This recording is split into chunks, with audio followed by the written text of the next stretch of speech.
Welcome to What the Flick, Ben and Alonso, episode 6, Samson and Delilah of the night of the HBO limited series. Alonso, a lot this week. Time obviously has moved significantly. Sure, They never tell us, but in this case, if we're to believe this is in any way a realistic case, months have passed. Right. Yeah. Although they're still apparently researching, possible suspects and things of everybody, Right. of his past. And it's so hard for TV shows to do that because we know that realistically, a lot of time will have passed for, for a case to go to trial. Right. So, and voir dire happened. They They talk about jury selection and then we don't see jury selection, which was fine. We don't. Yeah, it's okay. I get that. But then the problem then is the other stuff that goes with it, like you say, the still researching it. Yeah. That she's still working on her opening statement, even though she ends up being an opening statement that you could give for any criminal trial. Right. But that was funny. That was good. So I liked that part. But Torturo, who was prepared to really were to believe Stone as a character who would give so much of himself to a case like this, right?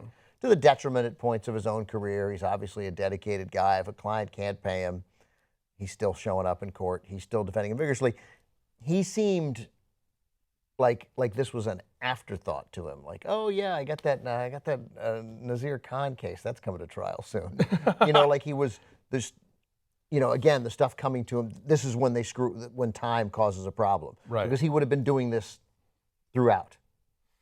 I thought in their effort to move things along, I think some immediacy got lost in this episode. Well, there is kind of a weird compression of time going on, and because you have to go with the idea of they're only just now talking to the hearse driver and finding out his crazy stuff, and they're only just now finding out about why he switched high schools and that incident and stuff, and you feel like both sides would have been more on top of this by now, or that this would have happened in that slack period between the arraignment and the trial, but they're having to sort of and of course we don't know. Like we're seeing the trial begin, and then the next scene we see with Chandra is her going over her opening statement. But maybe that moment with the limo driver happened 2.5 months earlier. Right, exactly. And so because obviously we don't know how long jury selection took. So it's all normally in a case, even though it's a high-profile case, it does seem to be moving along at a rather quick pace. But all of that I'll grant them because they're not telling us. They don't say July 17th, August 14th. They're not right, and that's great. I'm glad they don't do that. But somehow, to me, what was missing here is that we lost Stone's immediacy, unless that's some intent on their part that he is sort of now he's very much the second chair, right? And he just didn't seem as involved. I don't know. I think the whole thing of like switching shirts and stuff, that felt like he was. That was a great. It was a good. No, that was a good. But again, it's like I'm still struck. I watch Ray Donovan. I love Ray Donovan, and I'm still amazed we don't review it. Like I have no control over it. I was gonna say. How do we not? Who do I talk to? But there are just moments in these shows where again we lose the thing that drives the main character, and I regretted that here in this. It was like really for the first time that I felt something was wrong there. Well, maybe it's because they healed his eczema. Yeah, I like that. People are really bothered by the eczema. What's your take? Where do you stand on eczema? I was, as I've been saying, I think before, like I trusted that they were taking this somewhere, and I think they may it may pay off as either a metaphor or as something essential about the character, because it got past the point of just being like color, like of just sort of being a thing to know about this guy, because they really spent a lot of time on the eczema. So I'm figuring I still think it's building to a payoff. Yeah, so do I, and I think it's great. I loved it. I loved every eczema scene has been great. Yeah, and it brings a specificity to it that's interesting, and I assume that it's all there for a reason. So yeah, I have no beef with it, but some people are grossed out by it. Like I get it. Like in America, we're all grossed out by different things. In the world, we're all grossed out by different things. But I'm not. Like him sticking the chopstick in his shoe, in his sandal, amused me. It didn't grow. As a guy who likes to scratch an itch, what American man doesn't? But no, I'm glad that the Chinese medicine, at least for the moment, has worked out for him. We'll see. Again, that could be a whole other payoff as well. So who knows? Does it taste okay?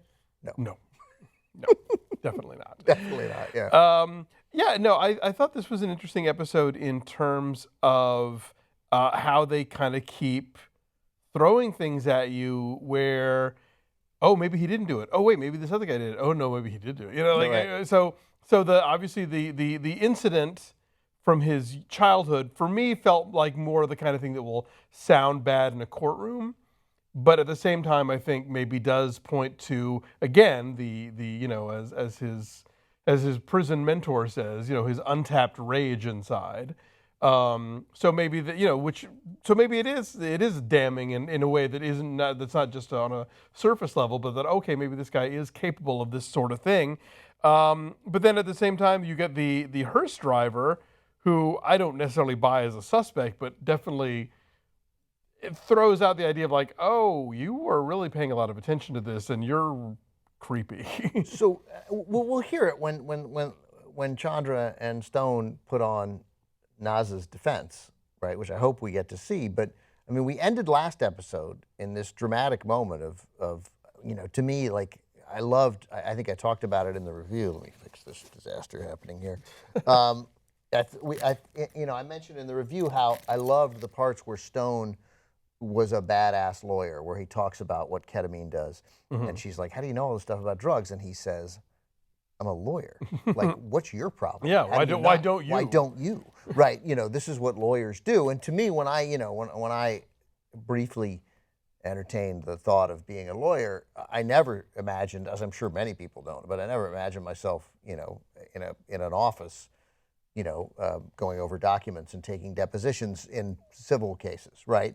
I always thought, no, I'm going to defend people, and most of them probably did it, but they need a defense. And you're going to declaim to the jury. Right, but you're going to be involved, which means talking to people, which means being out, like investigating. Like you're and so I loved that. And then he picks up the crowbar or whatever it was as he runs into this courtyard of a dangerous tenement with crazy noises everywhere, looking for Duane Reade. And that's how the episode ended. That's when the music came. And then some time has elapsed, and now they're like, oh no, maybe it's the limo driver. Like why aren't you guys still talking about Duane Reade? Yeah, I especially because when he popped up in the previously on the night of, I always assume, okay, well that's gonna still matter, or they wouldn't be reminding us about it. And the way Box sort of let Stone know, because they're gonna have to tell him in Discovery that they have this, you know, they can't spring the stuff, I guess, from the high school on him. But I have an issue with the high school thing too. I kind of want Stone to be like, so Duane Reade, he was lying. There was another guy there. You probably knew that, right? And he works with a knife. There's no, like, when does Box learn this information? I get it. They have 2 more episodes. They got time to answer some of these questions. But now for the high school thing, and again, I don't think this is quibbling, because it was when Box is looking at his Facebook page, I guess. Is that what that is? Yeah. I'm not on Facebook. Ooh. I mean, I have a fan page. But when Box is looking at his Facebook page, it says the 2 high schools he went to, and it has him going to the second high school only for the last year. And then when he interviews the coach, that assault came in his freshman year. He was in 9th grade. So again, a little thing. I just was like, good catch. But I wonder, if all that is their mistake, of whoever typed in the dates of the Facebook page, inverted them, whatever. That's a mistake that could happen, and continuity guy missed it, and let's move on. No big deal. But I don't know. I felt, again, maybe it was because these were investigations that were still happening, and I felt like they should already have happened given the amount of time that had gone through. Well, yeah. Again, that's why I was saying before that, like, the idea that you're now learning this, like, right. There's a jury sitting in the box, and you're coming up with this stuff. I guess we have to presume, and I guess what Zalian and Price would probably tell us if they were sitting here. First, they'd be like, "How long does this show last?" No, but shut up and watch my show. Shut up and watch. But like, is that, hey, look, yeah, we're playing with time. Like, you were seeing all the things that happened in the months leading up to the trial. Right. Don't get confused or bogged down, and that, this happened right before the trial. It didn't. One thing happened in March. One thing happened in August. Yeah. Right. Because clearly Naz has been in there a while. Right. But so anyway, in case you can't guess, this was the first episode I did not love. Okay. I obviously, I I'm still thrilled by it. I think they could have done a little bit of like, just dealing with, are people wearing coats? Are people meeting on a park bench outside as opposed to indoors because, finally it's nice in New York. Like just some little subtle things of time has passed. This is, snow on the ground, right? Whatever. A lot of ways to do it. Yeah. And they didn't. So I had that anxiety caused by confusion, which, I don't think they want. They want my anxiety brought in by what's tension. Nas gonna do. All right, so those were the complaints. Let's leave it out. It's still a great show. I still love it because, of course, now like Nas crossed some significant Rubicon and smoked crack. Right, which and I think that the all the subcurrent to his stuff with Michael K. Williams is, am I currently in jail or am I a lifer? And so much of Michael K. Williams' stuff is about like, things are bad everywhere and it's not so bad here. And get the things you want. Exactly. Like, and so he is clearly not only resigned to being a lifer, but also wanting to drag Nas into this as well. It seems he seems rather actively between the crack and other stuff. And I don't know if that's trying to prep him for the inevitable or what he assumes is the inevitable, or if there's some other agenda there. I don't know either, and that's interesting. And I was defending it to, my wife was like, "What's he doing? Why is he doing this? Stop!" Because Michael K. Williams, I should know the character's name, and I forget. Freddy. Freddy talks about, adding another murder to his rap sheet so that he could come back to Rikers and be closer to his family. That to me is the stuff that I just can't get enough of the show. Yeah. Right? To me is like, he's at state penitentiary at Clinton or wherever he said he was, and then but Rikers closer to home. So yeah, all right, I killed that guy too. Now why not? Now let's have a try. And so you would tell your lawyers, just delay, because the whole point is being here. Right. So don't have us go to trial. Wait. In the meantime, while I wait, I'm at Rikers. Yeah. That stuff all fantastic to me. I dig that. So I was defending the show and Nas's decision by arguing that no, Nas is resigning himself, that this is not I'm not here for 9 months while I wait for this to resolve itself. This is my life now. I blew my chance at 15 years, knocked down to 12. I'm probably looking at 40. Yeah. Maybe knocked down to 32, best case scenario. Right. So I'm going to enjoy this moment. And I guess crack, I'm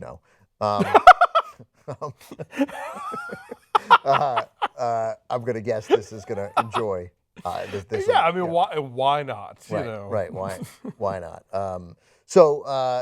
And then, of course, we had a little moment. We had Chandra all of a sudden being a moderately flirtatious, flirted to. I guess she did a little flirting, not much. But flirted, Stone touches her hand. It's still almost, it's hard to tell, is that fatherly or? Yeah, I thought it was more sort of sympathetic. I think so, but nonetheless, they focus on it, so we're supposed to think about it, right? And then obviously Nas with his phone call, where she seems really like, is he about to tell me, but instead he just says goodnight. And but I think there is something fatherly to Turturro in the whole thing of like, cut her off. Because she wanted like. Yeah, totally. Right. That was that's the sign, is that he touches her hand and then immediately afterwards is like, she's not getting any drunker. She's going on. It's interesting that she doesn't stand up for herself. I mean, she's tough as can be, right? But although obviously filled with all the self-doubt that a young lawyer who's never had an important case like this would have. But like when he says, next time you go talk to somebody, next time we have to talk to somebody, you let me do it. Rather than next time, maybe I'll be there let's go together. Yeah. Right? He was saying, you can't handle it. And then I thought she would say, I did handle it. Like, like I just FYI. Right. I was scared, sure, but you probably would have been scared too. And that's okay to be scared, but I did it. And then a couple other times, just it seemed to me, even in not letting her drink, he was. Yeah, I mean, it's. But I like that about her. Yeah, that's not her. That's not her fight. It's funny. I don't even know that it's necessarily sexism on Stone's part as much as it's kind of like, look, these are the alleys I roll in. Like, I know this world. You are like fancy white collar lawyer, and people like you hire people like me to do this part of the job. This part of the job, right. You know, I mean, maybe I'm being too generous. I don't know, but that was my. But even so, but I mean, again, if that's the kind of sexist he is, like, I mean, you know, again, there are degrees of sexism, and I suspect women have lived moderately comfortably with that kind of sex. At least that one's not hideous, right? Right. No, sure. You know, and also he's probably capable of being corrected on it too. Like, hey, don't tell me not to go to that thing. And he's like, all right, well, how about I come? So we should, as a team. If questioned, he would totally. Right. You're right. But anyway, obviously, I still had the same reaction when the music plays there at the end of, come on, can't possibly go 7 days. This is a freaking outrage. And obviously, we got to get to court. We got to wrap this up. Who do you think did it? Now we're at 3. We got 3 clear suspects. Well, obviously, the stepdad is looking rather fishy now. The stepdad is looking incredible. Jank argued to me on the phone this week that the stepdad, he thought clearly did it because he was so eager to point out stepfather, not daughter. So he thought that meant sex. Like that you couldn't, that doesn't appear to be, anything could come back in. That doesn't appear to be the issue there, but he's still clearly a suspect. And Duane Reade is obviously still a suspect. Sure. Why did they give us that shot of Duane Reade lingering on the street after them walking up? And of course the limo driver. I mean, that was insane talk from the limo driver. Totally. That's the talk of someone who knifes someone to death because they're trying to steal his soul. Right. Oh, so it is a limo, not a hearse. I don't know why I kept saying hearse for some reason. But no, I thought it was. You know what? No, it was a hearse. Or is it a hearse? No, it's a hearse because he said when the cigarette thing, he said you're going to be my next client. Oh, that's right. Okay, so throwing that. So no, you're right. It is a hearse. Yeah. I just wanted to point out real quick. And he was embalming the. Right. That's right. Yeah. The nail polish. Nail polish. Right. So creepy. I do know where Nobody Here But Us Chickens comes from. Where is that? Oh, okay. Well, it was originally it's an old joke that became a song in the, I want to say like the 30s or 40s. But the idea basically is that a fox has gotten into the hen house. The farmer hears a ruckus and makes an inquiry as to what's going on. And the fox says, ain't nobody here but us chickens. Huh. And there's a song, there ain't nobody here but us chickens. And that was a nice scene, though. That's what that means. Did that guy play the guy, because you and I, right before we started. The financial advisor looked familiar, but I couldn't place him. Was he on Joey? Was he the sidekicky? The sidekicky, Adrian from The Sopranos, right? The son. I've seen every episode of Joey, but I've seen every episode of episodes, but I've never seen Joey. Joey's unwatchable. but if that guy, that might be where he was from. His name's like Paolo. You're right. What a good one! What a good one! No, I know that guy because he was in the movie that Douglas Copeland wrote called Everything's Gone Green. See, now you're going to start talking and you're going to be smarter than I am. I just want to take the win. He was in Josie and the Pussycats. Okay, fantastic. But yes, that's exactly who it is. Paolo something, yes. Oh, that's one of my best ones ever. Paolo Constanzo. Paolo Constanzo. That's right. Well played, Mankiewicz. Today's a good day. I lost my train of thought on the Ray Donovan thing, but I've come back and here. I forgot to mention that the last week or the week before, one of the many eczema doctors was Chip Zien, who was the original baker on Broadway in Into the Woods. Oh, all right. Well, I've never seen a Broadway show. A lot of New York character actors running deep in this. There's a good piece in the Ringer on some of these the bench that they have here among the judges. Adam Lefevre. Who had the greatest line in the show, maybe in the history of television. You want you time? Do what you crime. And then the other judge, the judges are great, is a guy named Ned Eisenberg, the balding judge who said to Stone in that great line, hey, Johnny, just for the record, a friend of the family or right place, right time? And Stone goes, right place, right time. And he goes, good for you. He's the judge who denied bail and was the judge when he didn't take the plea. Right. Yes. I didn't notice whether he was the trial judge. Okay. Obviously, I thought it was the weakest of 6 episodes, but it's a fantastic show. Sometimes there are weak chapters in great books. Sure. Still good stuff. Yeah. Thanks for watching. See you next week, episode 7 of 8 of The Night Of.